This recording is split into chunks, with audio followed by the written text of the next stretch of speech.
হাই everyone, কি খবৰ আপোনালোকৰ? এয়া ৰাতিপুৱা বাজিছে 5:30 আৰু শুই উঠাৰ লগে লগে পাকঘৰলৈ বুলি আহি যাওঁ। পাকঘৰত যিহেতু এগিলাচ গৰম পানী খাইহে দিনযোৰা আৰম্ভ কৰোঁ। গেছ জ্বলাই এগিলাচ গৰম পানীৰ বাবে কৰি আছোঁ। ৰাতিপুৱা শুই উঠি খালী পেটত বাঁহী মুখে গৰম পানী এগিলাচ খায়নে আপোনালোকে? খাব হা, নাপাহৰিব। বাঁহী মুখে খালী পেটত এগিলাচ গৰম পানী খোৱাটো খুবেই দৰকাৰ। আপোনালোকে জানে নিশ্চয়। ময়ো সেই ৰাতিপুৱা এগিলাচ গৰম পানী খাইহে বাহী কামখিনি কৰিবলৈ ওলাই যাওঁ। ৰাতিপুৱা এনেদৰে খোৱাৰ পিছতহে মনটো মোৰ ভাল লাগে, নহ'লে দিনটোলৈ কিবা এটা বেয়া লাগি থাকে। আপোনালোকে খায়নে? যদিহে নাখায় খাব দেই। গৰম পানী খোৱাটো খুবেই দৰকাৰ। এয়া গা পা ধুই আহি আৰম্ভ কৰিলোঁ আকৌ পাকঘৰৰ কাম। পুৰি বনাইছোঁ। ছোৱালীজনীয়ে কৈছে পুৰি খাম, গতিকে পুৰি বনাবলৈ আৰম্ভ কৰিলোঁ। এফালে আলু ফ্ৰাই বনালোঁ। আলুখিনি বনোৱাৰ আগতে সদায় গৰম পানীত তিয়াই লৈ আৰু শুকানকৈ মচি পেলাইহে ফ্ৰাই কৰিব লাগে। তেতিয়া আলুখিনি একদম ধুনীয়া মচমচীয়া আৰু খাবলৈ খুবেই ভাল হয় আৰু বহুত দেৰিলৈকে মচমচীয়া হৈ থাকে।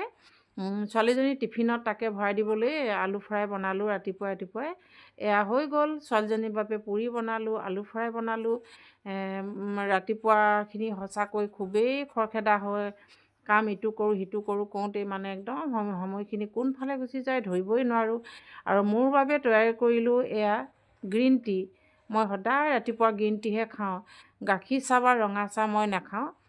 সপ্তাহত দুদিনে হয়তো মই ৰঙা চাহ বা খাওঁ কেতিয়াবা, নহ'লে মই নোখোৱাকৈ থাকোঁ।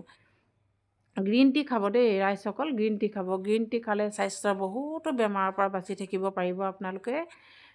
মই গ্ৰীণ টি খোৱাৰ পৰাই বহুতকেইটা বেমাৰ নিৰোগী হ'ব পাৰিছোঁ।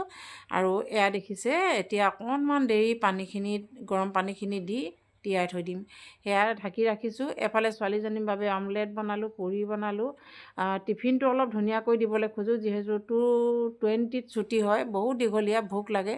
এয়া দেউতাৰ বাবে আৰু এফালে মোৰ মানুহজনৰ বাবে আৰু এফালে ছোৱালীজনীৰ বাবে এয়া মোৰ গ্ৰীণ টি। এনেদৰে সজাই ল'লোঁ ৰাতিপুৱাটোৰ বাবে ব্ৰেকফাষ্ট। আহিলোঁ আকৌ এফালে ছোৱালীজনী স্কুল যাব লাগে। এই সময়খিনি সঁচাকৈ ইমানে খৰখেদা। 1 মিনিট যদি ইফাল সিফাল হৈ যায় মিলাব নোৱাৰা হৈ যাওঁ। এয়া ছোৱালীজনীৰ স্কুল 8:25ত, তাই গেট বন্ধই হৈ যায়।